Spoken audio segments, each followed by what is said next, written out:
Okay, hello Andreas, hello Brittany. My name is Blake Dizon. I'm 24 years old. I work in logistics, and my truth journey has kind of just recently started. Hopefully, it continues for a while. I was born at Travis Air Force Base in California. My dad was an airman in the Air Force, and he also was a Freemason, which growing up I always thought that was kind of interesting.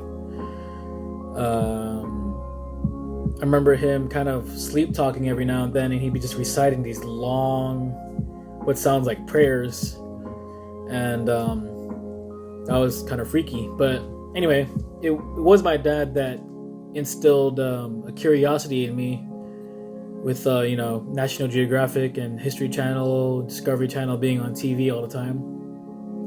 But in addition to curiosity, he also instilled a sense of distrust towards authority in me. And I remember he used to tell a story of how he got in trouble with the Air Force because they saw a poster on his wall that had some anti-government sentiments. It was actually just a Pink Floyd tour poster with some of their lyrics on there.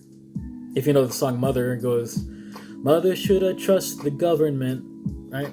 And they didn't like it very much, so I always thought that was kind of funny. That here's this Air Force guy, my dad, and he's just,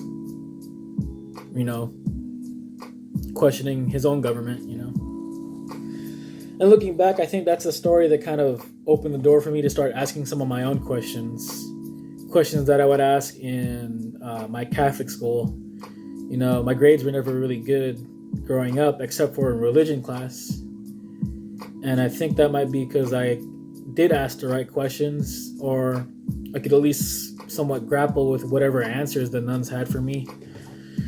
Questions like, how exactly does transubstantiation work? That's when this wafer you get in Sacramento turns into the body of Christ, according to the Catholic faith. Or like, what's the deal with purgatory? And can I go to heaven if I just do everything I'm told? That was a big one. Then in college, I ended up majoring in psychology. It was really the only field of study that I had a genuine interest in and had some questions for. So a little recap real quick. From childhood to age 15, I just been this cookie cutter Catholic schoolboy. All I wanted to do was continue being a Catholic schoolboy. Then from around 15 to 21, I had my own little death of God, kind of nihilistic, cynical phase. Called myself an atheist and felt really smart for doing so. But really, that phase just came about because I was arrogantly assuming that I understood Darwin, when in reality I really didn't. I still don't. I don't understand Darwin at all, actually. But gradually, after a few psychedelic experiments in my early 20s, I also started listening to Jordan Peterson telling me to stand up straight with my shoulders back, all the 12 rules and all that stuff. And thanks to this, I was able to start seeing the truth in real world, like seeing truth in day-to-day experience. But only this time, my dad wouldn't be around for me to ask all these questions I had. So naturally, I would just start going heavy into YouTube rabbit holes and listening to podcasts and such. So it was by this time that I had been regularly watching the Joe Rogan Experience podcast. And I was really impressed by some of the episodes featuring Graham Hancock and Randall Carlson, among others. It was their work that really inspired a curiosity in me for our past as a global human community. Because after all, how can we attempt to know ourselves if we don't even know where we came from, right? Naturally, I would come across more and more people on YouTube related to this topic of, stolen history or whatever you want to call it. Shout outs to Jimmy from Bright Insight. Really good stuff. Ben from Uncharted X has some of the best entry level or beginner friendly type videos to start questioning the past. Also, Robert Sepper of Atlantean Gardens is just a gold mine of mind blowing kind of um, looks into history. But it was really Max Egan's videos that really had me re-evaluating like everything, like all of this stuff. So it was The Crow House with Max Egan. I followed a thread from that channel to New Earth, and then to John Levi and the Boogeyman, Victor B. Radio Tartary and all that.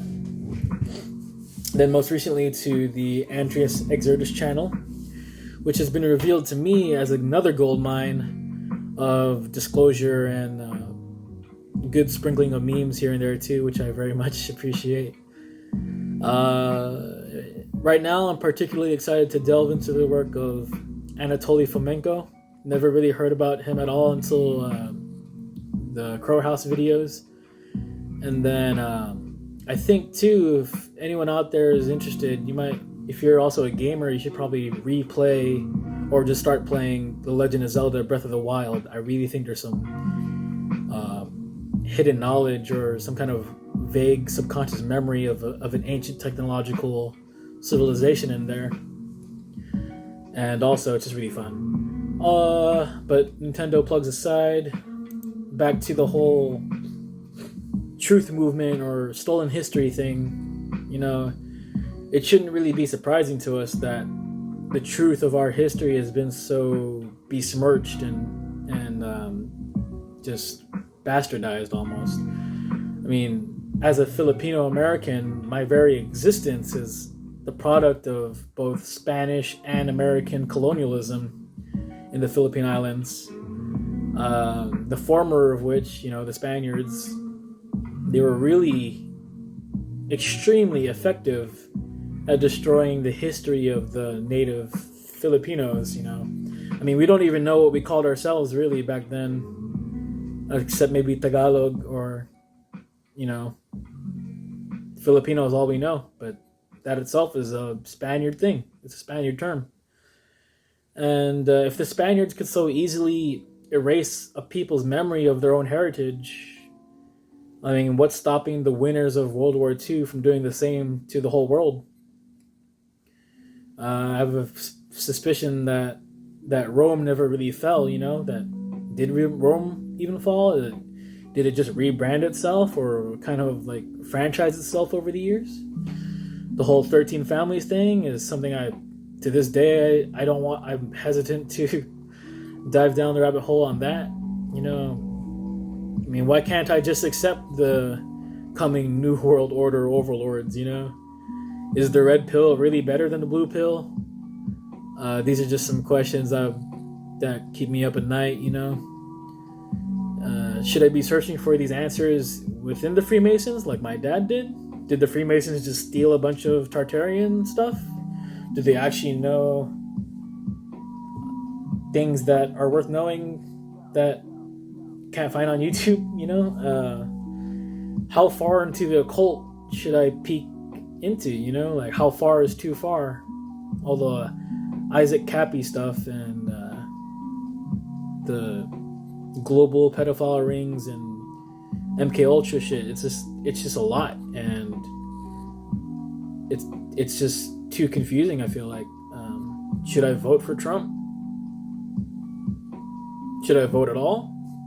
I mean, is the coronavirus going to kill my mom? How much time do I have left with her? I mean, how much time do I want in this life? It's just a confusion that keeps me awake, At this point, I don't even think I want answers anymore. I just hope there's someone out there to relate to this, or to relate to anything I've said in this video. I hope for your continued health.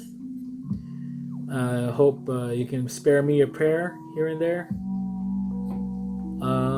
Let's just get to the truth together, because this movement is kind of exciting and I want to be a part of it. So with love from the Bay Area, I'm Blake. I'm going to sign off.